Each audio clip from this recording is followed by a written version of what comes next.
Thank you for watching this DVD. It's about mental illness and what you need to know about it.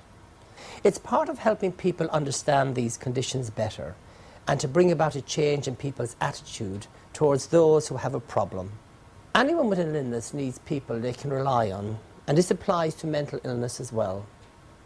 Too often, however, people with a mental illness face discrimination, lose friends, even their livelihood. We think this is wrong. We think it's time to change, and that time is now. 1 in 4 people will have a condition like this at some stage in their lives. It could be you or someone close to you. The NHS is working with schools, colleges and community groups to improve everyone's understanding. I say again, it's time to change. So enjoy the DVD, and I hope it makes you think. My hope for this DVD is that it's going to help people understand eating disorders a lot more than they do already. It's going to do more than that, though. It's going to get them talking about it. It's going to get them thinking about whether their friends, whether family members might be developing an eating disorder. But more importantly, most importantly of all, it's going to tell you how you can get help, where you can get help from, because the key message is that help is hope. And that's the real thing that this DVD is aimed at. Get people the kind of help that they need when they need it.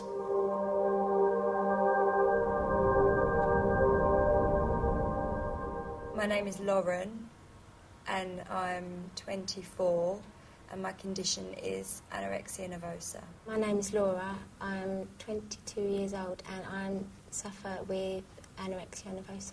My name's Miriam Fleming.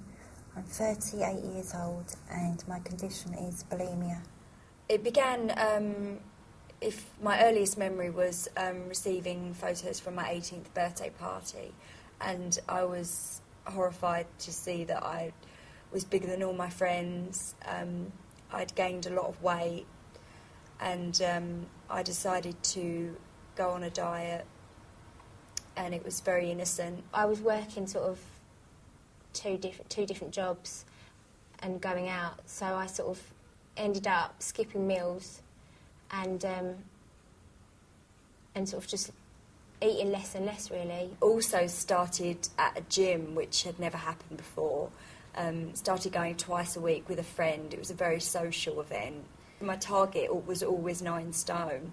It got to 9 stone, but I wasn't happy at that weight. And even though I'd got this massive achievement, I'd lost 5 stone, and it was great. And I felt really good about myself, but the feelings that I got from the dieting, I couldn't shake, and I wanted even more.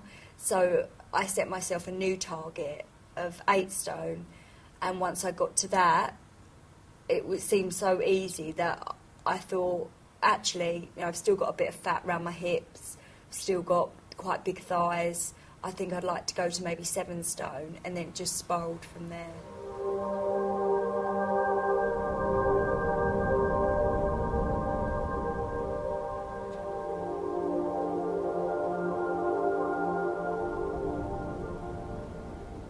It went down to probably I was eating at least one thing a day, so I'd just eat like, I used to eat a bowl of crunchy nut like every day, and that's all I used to eat.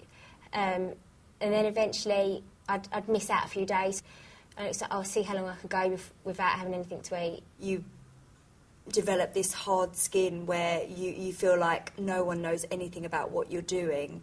I would go to the gym every day for hours on end, and I could easily say I was at a friend's, and things like having dinner in my room and then disposing of the food, making sure that I had a bag full of food for the rubbish.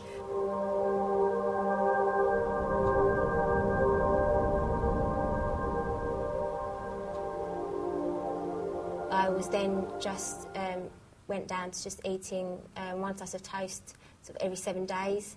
Even after I sort of ate that, I still felt like the world's fattest person. My mum used to say to me, there's a problem. I just used to say I was fine, sort of deny it. But the fact when it probably really hit home was sort of last year, beginning of last year, when things started to get a lot worse, I was withdrawn from my university course. I didn't have the energy. I didn't have the energy to do anything. I was adamant that as much as it's ruined my life, like anorexia's kind of ruined my life now, I didn't want to go into hospital because I felt like that would be the ultimate thing, like ruined everything. There's no going back, sort of, everything's over. March 2007 was when I was admitted to a facility in London, an eating disorders unit, and I was in there for sort of 4 months. It was difficult. I mean, you couldn't see family and friends for a long time, and it was hard. It was very hard, but that was what saved me.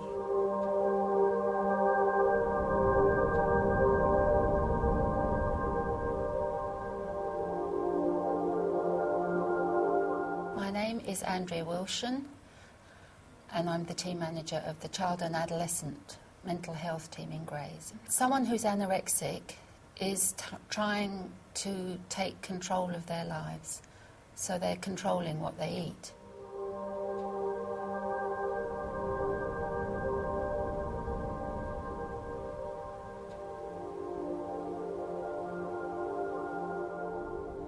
Whereas a bulimic person is much more likely to be in a state of mental chaos, therefore would be much more likely to be binging on food and then purging themselves as a result in order to maintain their weight.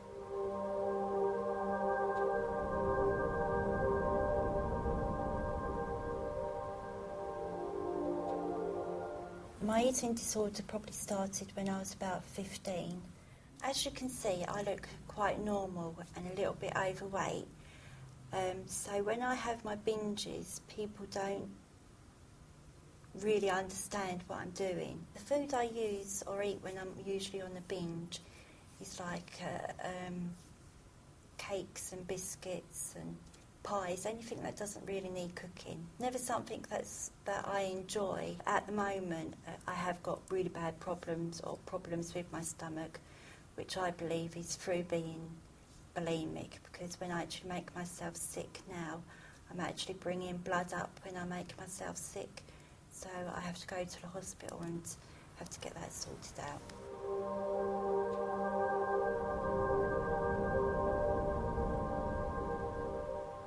My name is Alison Williams, and I am the mother of a daughter who has suffered for about 14 years with an eating disorder. The decline happened so rapidly, we were probably looking at about 3 months. As a mother, your natural instinct is to nourish your child, and it's so painful, it's so heartbreaking, when actually the very thing that you're taught to do as a mother, which is feed your child, is the one thing you can't do. You can't force feed somebody. And all her friends were going into school to pick up their GCSE results, and we weren't going to the school. We were off to another hospital admission. She'd missed her exams, she'd missed the end of schooling, she'd been too ill, and there we were off for another year or so in the eating disorders unit.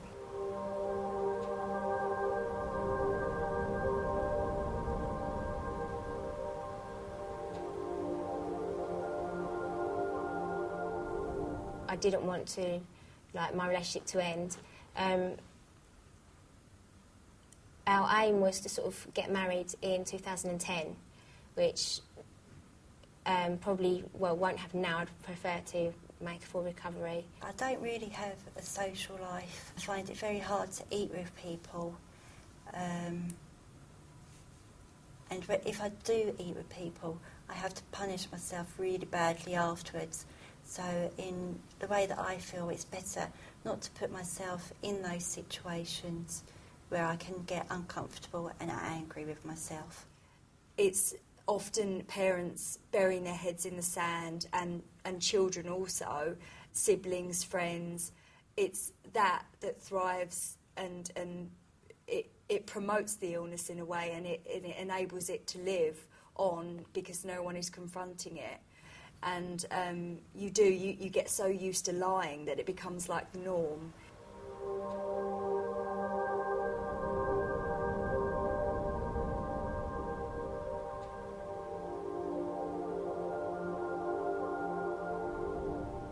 There's a definite increase in anorexia and bulimia in young men, and this is associated with body image, and that's the sort of figure that's modern and wanted.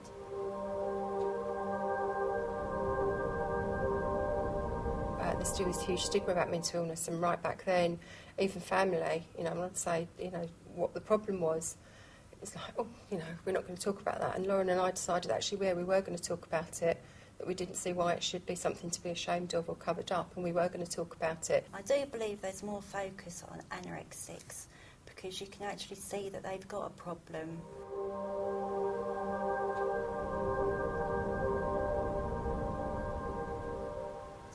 But now that I've got the help in place to help me achieve my goals, I think it's really good. She's now in recovery, but that's taken 14 years and 19 hospital admissions. There are other agencies such as Connections or Relate where young people can go for help. Beams delivers a number of things. We deliver self-help groups, we do workshops, we also run support groups, we run email support, telephone helpline, and we also we deliver training and presentations into eating disorders and mental health awareness.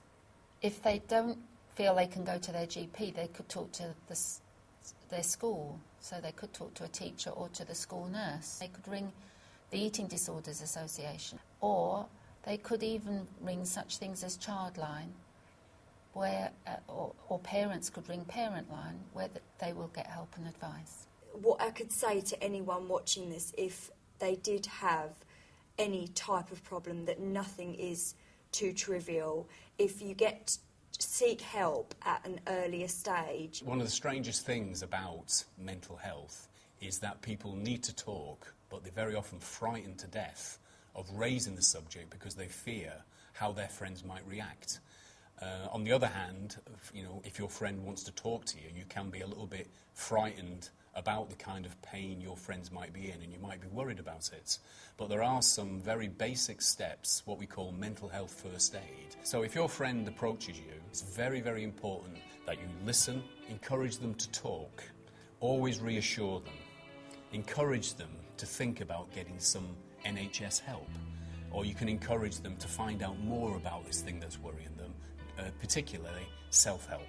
And they're the basics for mental health first aid that can really help you and your friends.